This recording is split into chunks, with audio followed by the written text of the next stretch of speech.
tous concernés, nous qui sommes encore ici aujourd'hui par la guerre de 14. Alors, ma génération, c'était mes grands-pères, d'autres, vos parents directement, monsieur Charles. Les autres, c'est des arrière-grands-parents, et pour les plus jeunes, les arrière-arrière-grands-parents. Mais c'est une histoire encore vivante dans chacune de nos familles. Qui ne se souvient pas de ces femmes en noir qu'on a vues dans nos familles, des veuves à 20 ans qui se changent en mères mariées, qui ont perdu fils, enfants. Il suffit de voir les monuments morts pour voir les familles qui ont été décimées. On est très heureux parce qu'il y a un an, on était dans une réunion comme aujourd'hui où on a fait un appel en disant on a un témoignage important, exceptionnel aux archives municipales. C'est vrai que c'est un très très beau jour et que tout notre plaisir sera d'écouter les futurs lecteurs et de partager cette mémoire de nos régents champs communal. On est venu de la part des archives me dire qu'on avait trouvé ça et nous avons été... Les écrits étaient aux archives depuis 2008. En 2008, donc je dirais de manière assez banale, il arrive que les archives fassent des acquisitions. Elles ont également des dons de particuliers, mais il arrive qu'elles fassent des acquisitions auprès de libraires anciens. Et c'est donc mes prédécesseurs qui ont eu, je dirais, cette certitude que l'acquisition pouvait être intéressante. Ce témoignage, durant 4 ans, d'un soldat qui vit et traverse la guerre et en revient, puisqu'on a quelques mois de l'année 1920 qui sont décrits, était un témoignage particulièrement intéressant et assez exceptionnel. En tout cas, bravo aux éditions Culture et Patrimoine pour avoir mené à bien le projet. Le travail de présentation de cet ouvrage est très important parce que nous avons choisi donc de ne pas faire une sélection de passages, nous avons choisi de faire le texte intégral, mais il fallait quand même accompagner le lecteur sans trahir l'auteur qui ne se prenait pas pour un auteur. Donc nous avons juste par petites touches fait des repères temporels en remettant les dates parce qu'elles sont dispersées dans le manuscrit. Nous avons introduit des cartes faites par Wilfried Fauché pour chaque période. Les éditions Culture et Patrimoine souhaitaient, c'était de rythmer chaque carnet par faire une photographie de toute la période et voir où est-ce qu'il s'était rendu. On ne va pas voir tous les lieux de passage, mais on va avoir des grandes zones. Et c'est ce qui permettait de faire la dualité entre des cartes précises, carnet par carnet, et une carte générale qui montre la synthèse. Et mon Dieu qu'il marchait à l'époque. Nous avons vraiment respecté le découpage des carnets qu'en avait fait Honoré-Jean champ communal.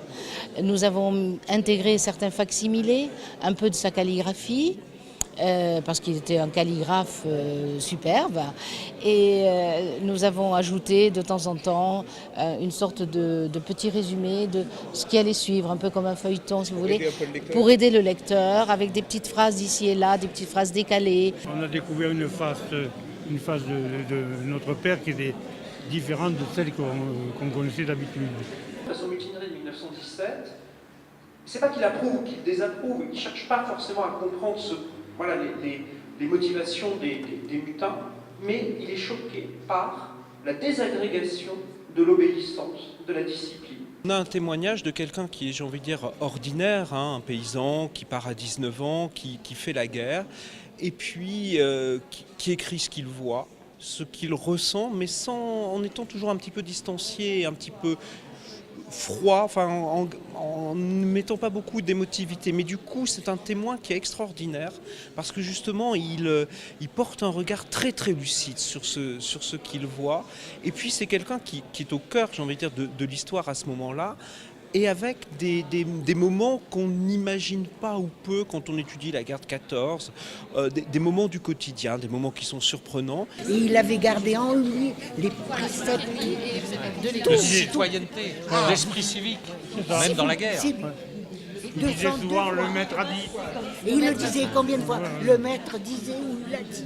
Voilà. Il s'en souvenait. On a la chance d'avoir quelqu'un qui est vraiment, j'ai envie de dire, typique de la paysannerie limousine. Il vient de Saint-Sylvestre, au cœur des monts d'Ambazac. Il part avec son certificat d'études. Il fait ses classes à Angoulême. Enfin, c'est un enfant du pays. Il revient à chaque fois en permission à Limoges. Il est démobilisé à Limoges. Et effectivement, il me semble être très représentatif du rapport que beaucoup de paysans limousins ont pu avoir avec cette guerre. C'était mon père quand même. Voilà. C'est-à-dire discret, bon, humain, pacifiste, au-delà de tout ce qu'on peut imaginer. Dès qu'il a le temps, dès qu'il est à l'arrière, dans un cantonnement, peut-être pas dans le feu des combats bien évidemment, il prend des notes. Il écrit et il tient. Alors c'est pas au jour le jour, on a des blancs, mais effectivement on a quand même une densité d'informations qui est assez extraordinaire. Et on comprend du coup ce qu'est le vrai, j'ai envie de dire, quotidien des poilus. Le quotidien des poilus, c'est pas la tranchée. La tranchée, bien sûr, on y va, on y séjourne 8 jours, 10 jours, mais il y a la relève. Et pendant plusieurs semaines, on va faire des exercices, on va être cantonné à l'arrière, on va partir en permission, voire on va aller en convalescence, etc. Et c'est ça aussi qui constitue ce rythme de la guerre.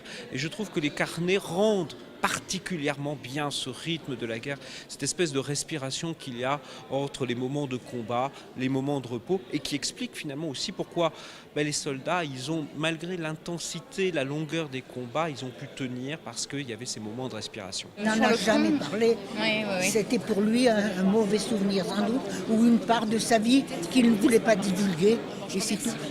C'est tout.